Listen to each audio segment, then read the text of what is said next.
안녕하세요, 인싸구입니다. 우리나라는 지난 금통위 때 기준금리를 동결했지요. 2월 23일 날 동결을 했는데 미국은 3월 FOMC에서 0.25만큼 올려서 현재 기준금리가 5%입니다. 현재 5%이고 우리나라가 3.5%니까 1.5%포인트 차이가 나는데요. 22년 만에 최대 포인트 차이라고 합니다. 만약에 우리나라가 다음 금통위에서 부동산의 문제나 가계부채 문제로 기준금리를 동결하게 된다면 미국은 또다시 0.25를 올렸을 때 5.25가 되게 되고요. 우리나라는 계속 3.5로 유지하게 됩니다.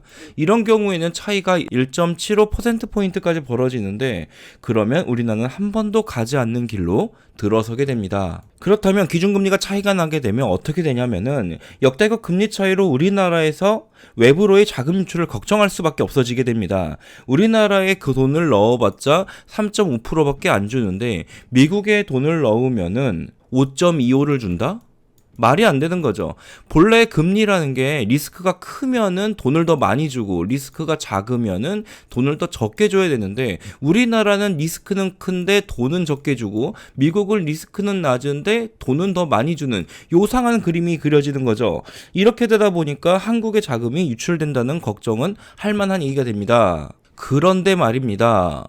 미국이 기준금리를 올렸는데 그리고 아침에 일어나서 원달러를 확인했는데 1285원 전날보다 21원 떨어졌어요. 전날엔 1300원이 넘어서 와 이거 환율 계속 가는 거 아니야 걱정을 했는데 시작하자마자 계속 꼬꾸라 박더라고요. 왜 이런 일이 벌어졌는지 궁금해지기 시작했습니다. 즉 원화의 가치는 올라가고 달러의 가치는 떨어지게 된 거예요. 미국이 기준금리를 올렸는데 왜 달러의 가치가 떨어졌을까요?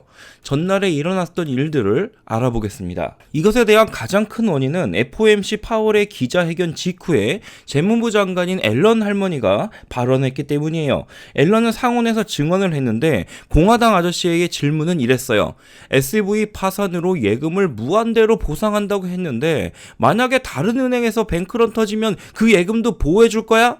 이렇게 물어봤어요. 하지만 앨런은 그렇게 대답을 했지요. 내가 왜 안 할 건데. 앨런은 다른 은행에서 문제가 터졌을 때는 예금을 무한대로 보상하지 않는다라는 얘기를 하게 됩니다. 그런데 사람들은 앨런이 SV 파산으로 무한대로 보증해준다고 했을 때 더 이상의 뱅크런은 없겠구나. 휴 다행이다. 했는데 갑자기 앨런이 한 발자국 뒤로 빠지니까 충격을 받았을 거예요. 그러면서 나스닥은 꼬꾸라지고 달러 인덱스 즉 달러의 가치를 나타내는 지표인데요. 달러의 인덱스도 쫙 밀려 내려왔습니다. 그 파동으로 지속적으로 여진으로 더 내려오게 되고요. 우리나라 원달러 시장 또한 아까 보여드렸듯이 하락을 했지요. 은행의 뱅크런이 발생하는 그 시작은 물론 신뢰의 깨짐이에요. 신뢰가 깨지고 나서 한 분이 와서 돈을 찾아갔는데 그 불안의 여파가 쭉쭉쭉쭉쭉쭉 이어지게 되는 거죠. 결과적으로 사람들의 심리, 그러니까 불안한 심리가 모여서 뱅크런이 발생하게 되는 거예요. 요번 사태 때도 은행을 믿었다기보다는 정부에서 무한대로 보장해준다고 하니까 재무부 장관의 발언을 믿고 사람들이 은행의 사태가 어느 정도 마감이 되었는데 재무부 장관이 다른 이야기를 해버리니까 다시 뱅크런의 위기까지 사람들은 생각을 하게 된 거죠. 그럼 다음에 터질 은행은 어디지? 내 은행은 안전한가? 이런 생각에 자금을 빼고 더 안전한 자산으로 갈아타는 기초가 될 수 있다는 거예요. 결국엔 이런 발언 이후에 미국 국채의 10년의 수익률은 수직 낙하했어요. 저번 영상에서도 말씀드렸듯이 국채의 수익률이 하락하면 가격은 올라가죠. 즉 국채의 가격이 급격하게 상승을 했어요. 결국에 안전자산을 선호하게 되는 모습으로 가게 되었는데요. 앞으로도 이런 흐름이 이어질지는 모르지만 지난 영상에서 설명드렸던 은행 ETF는 계속 모아갈 예정입니다.